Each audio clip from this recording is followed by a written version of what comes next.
Mais relance-moi quand même parce que j'ai peur de faire des digressions un peu bizarres et... Mais c'est exactement ce que je veux, sinon je t'aurais pas demandé à toi. Bon, je vais pas t'offrir du Moldave, mais... Je suis la seule et unique. De pas se passer ma vie. Je l'ai baisé, j'étais bourré. Allô l'Europe. En Moldavie ce matin, Salut. c'est un pays qui se situe entre l'Union européenne et la Russie. Et ça se ressent dans sa culture et sa vie politique. Que Gorbatchev le veuille ou non, ils sont détachés de l'URSS. L'aumônier Charlie va vous dire Les Moldaves, eux, ce matin dans les rues de Kishinev, sont dans la rue. comment notre monde libre l'emportera sur le communisme avec l'aide de Dieu et d'une poignée de marines. Leur parlement s'apprête en effet à voter cet après-midi leur déclaration d'indépendance. Je suis née en 1998, le 25 mai, à Moldavie, à Chisinau. Cette république devrait être la 7e du RSS à le faire. C'est dans l'esprit moldave d'être très généreux, très accueillant. C'est probablement la meilleure expérience de ma vie, le moment où j'ai pu faire 3 années par intermittence à Istanbul. De mon petit cocon confortable, j'arrive dans un pays tellement dense où je parle pas la langue, on connaît personne.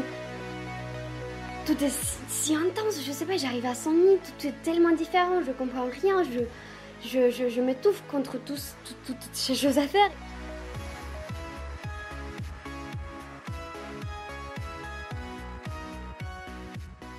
La Moldavie. La Moldavie, c'est l'endroit où je suis née, en 1998. Je suis née dans une famille de femmes, parce qu'il y avait ma mère et ma sœur. Mon père, il était plus avec nous. Il est parti fonder une autre famille, ce qui ne m'a jamais dérangée, parce que il s'entendait très bien avec ma mère. Il y avait une relation très saine. Il nous visitait chaque semaine.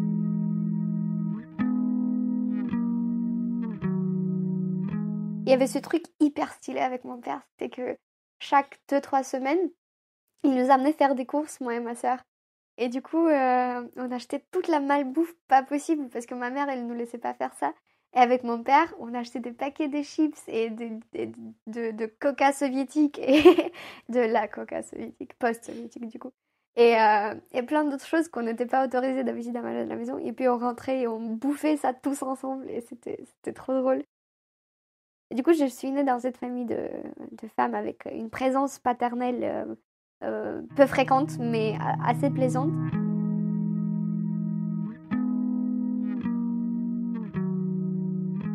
Il y avait quand même ce rapport à sa famille à lui qui était super chouette, parce que ça me faisait toujours des petites aventures de voir mes petites sœurs, d'aller à leur maison de campagne, de voir sa famille à lui et puis la famille de son épouse, etc. Du coup, ça m'a fait, dès que j'étais petite, 3 familles en même temps. Et du coup, c'était marrant. C'est la phrase que je dis tout le temps, je me marre. Et je me marre depuis que j'ai 1 an, je pense.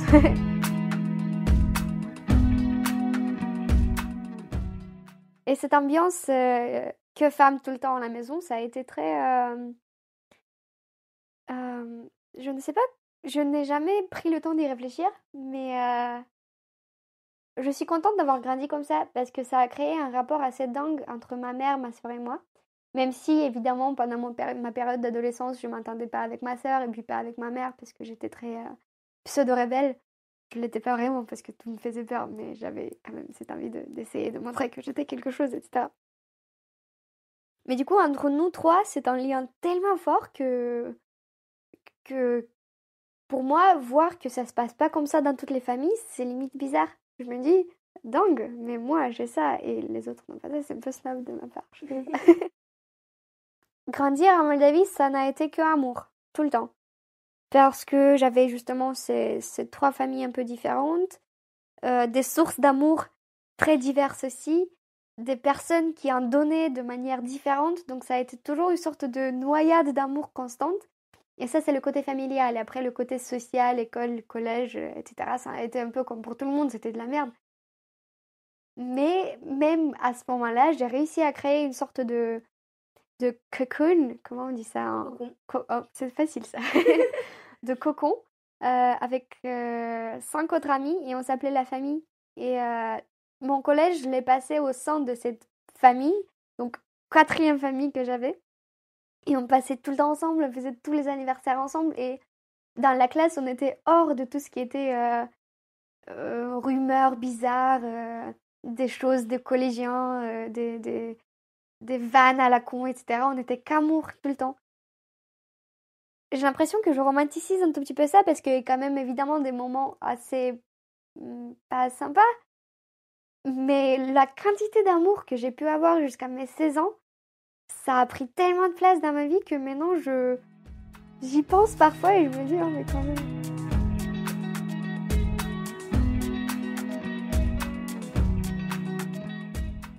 Après, c'est vrai que cet amour, ça n'a pas été tout parce qu'il y a eu le côté un peu financier qui a été un peu chiant toute ma vie parce que la Moldavie, c'est un pays pauvre et du coup, on n'était pas pauvre, mais on était un peu pauvre.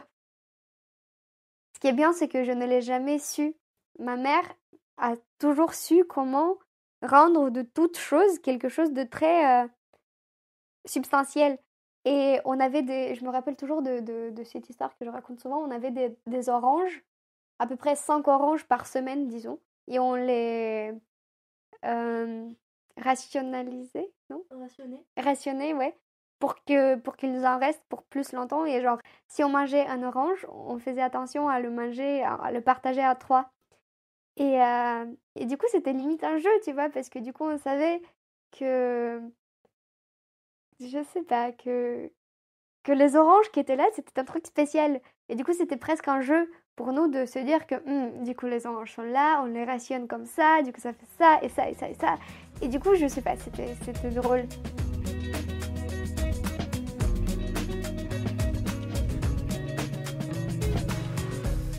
À mes 12 ans, il y a aussi mon frère qui est apparu dans notre vie. Donc ça faisait 3 filles et un garçon.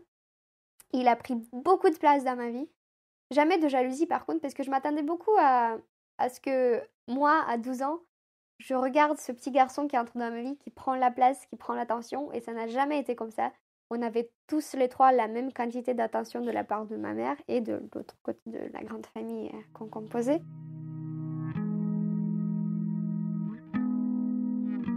Et voilà, et mon frère c'est une douceur et je l'aime beaucoup avec tout mon cœur.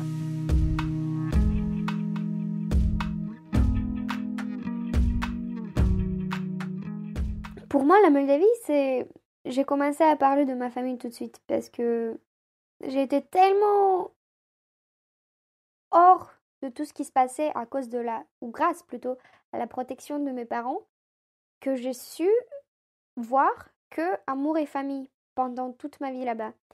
Et de façon globale, j'étais quand même consciente quand j'avais 14-15 ans de ce qui se passait niveau politique, etc.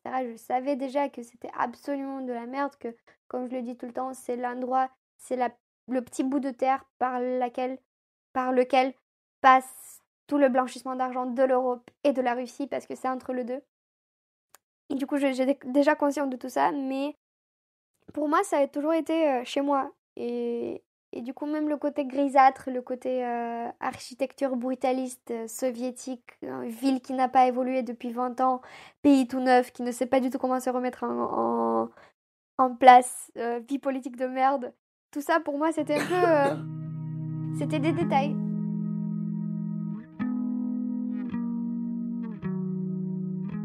Du coup, moi, je me concentrais vraiment sur le fait que aujourd'hui, j'ai mes cours, et aujourd'hui, donc, je vois mes potes, et du coup, ça veut dire qu'on va faire des choses ensemble, et après, on sort, et après, on va boire des milkshakes dans la meilleure pizzeria d'à côté du lycée, et après, je vois ma mère, et après, on mange ensemble, et du coup, c'était que ça tout le temps, j'étais hyper enthousiaste, et je faisais 1000 choses, et du coup, j'étais bénévole, j'allais à mes cours d'éducation sexuelle, je faisais des cours d'éducation sexuelle, attention.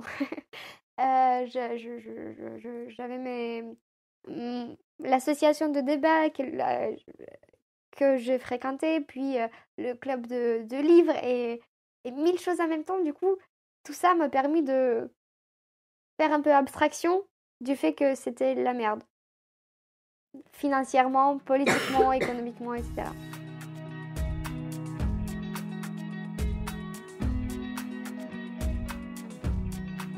Niveau pays, j'adore ce pays. J'adore y retourner, mais je ne me vois plus du tout y habiter. Parce que j'ai vu comment je peux me développer là-bas et comment je peux me le développer ici. Et évidemment que c'est pas du tout la même chose. Et à chaque fois que je rentre à Chisinau, qui est ma ville, je peux passer 2 semaines là-bas en me disant « Oh, j'ai trop envie de rentrer chez moi à Paris. » Et c'est devenu un peu... C'est plus chez moi, en fait. Surtout parce que, petite nouvelle, on a vendu l'appartement qui est là-bas. Et j'en ai pleuré pas mal parce que c'est quand même ma maison d'enfance où je pensais retourner toute ma vie et elle n'existe plus et du coup c'est un peu triste, mais everything has an end, je pense.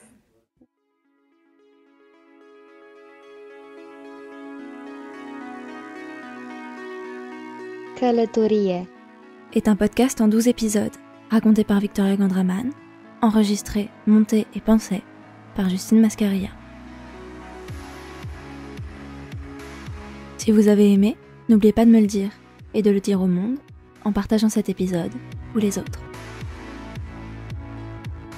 Les 2 morceaux que vous avez entendus sont sous licence Creative Commons.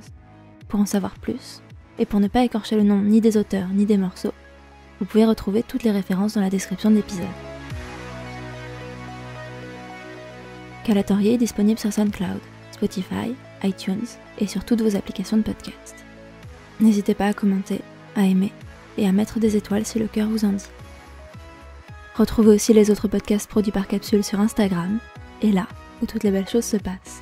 À très vite.